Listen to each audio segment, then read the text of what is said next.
কাকো এনেদৰে কথা নক'ব যে কিছু সময়ৰ পিছত আকৌ আপুনি চৰি ক'ব লগা হয়।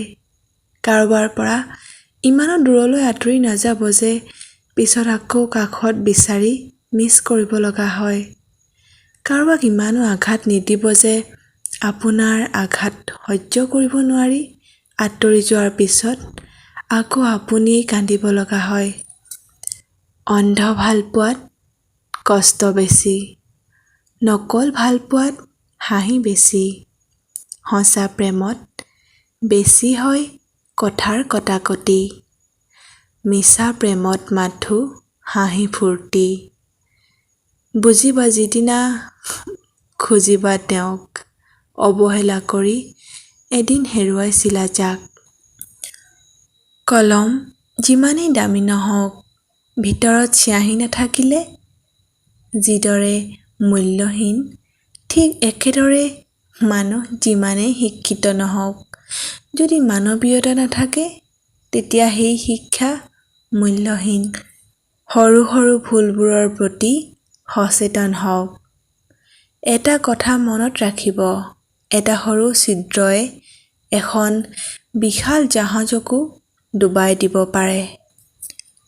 টকাৰ বাবে যিজনে নিজৰ ভাই ভনীকো পাহৰি যায়, সেইজনৰ সমান অমানুষ এই পৃথিৱীত আন কোনো নাই। তোমাৰ সমস্যাবোৰ তুমি নিজেই সমাধান কৰিব লাগিব। আনেতো 5 মিনিটৰ পৰামৰ্শ দিয়েই আঁতৰি যাব। মানুহৰ আটাইতকৈ সুন্দৰ অংশ হ'ল মন, আৰু এই অংশটোৱেই যদি বেয়া চিন্তাধাৰাই ভৰা হয়, তেতিয়াহ'লে সুন্দৰ চেহেৰা থাকি কি লাভ? মাথো সাপেই নহয়, কিছু মানুহো বেছি বিষাক্ত। সাপক দূৰৰ পৰা চিনিব পাৰি, কিন্তু বিষাক্ত মানুহক চিনি পোৱাটো বহুত কঠিন। আপোনাৰ পিছত ৰৈ আপোনাক অনৰ্থক সমালোচনা এজন মানুহে 3টা কাৰণত কৰিব পাৰে। প্ৰথম, যেতিয়া মানুহজনে আপোনাৰ অৱস্থা চিনিব নোৱাৰে। দ্বিতীয়, আপোনাৰ যিবোৰ আছে যেতিয়া সেইজনৰ সেইবোৰ নাথাকে। তৃতীয়, সেইজনে নিজকে আপোনাৰ দৰে কৰিব বিচাৰে, কিন্তু পৰা নাই।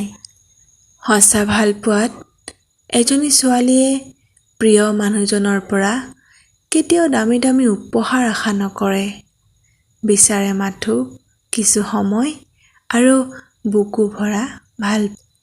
জীৱনত কেতিয়াও 4টা বস্তু নাভাঙিবা। প্ৰথম, প্ৰতিশ্ৰুতি। দ্বিতীয়, বিশ্বাস। তৃতীয়, মন। চতুৰ্থ, সম্পৰ্ক। কাৰণ এইবিলাক ভাঙিলে আকৌ নকৈ যোৰা লগাব পৰা নাযায়। 5টা অভ্যাস জীৱনৰ পৰা আজিয়েই আঁতৰাই পেলাওক। প্ৰথম, সময়ৰ পৰিৱৰ্তনলৈ ভয় কৰা। দ্বিতীয়, অত্যাধিক আনৰ প্ৰতি দয়ালু হোৱা।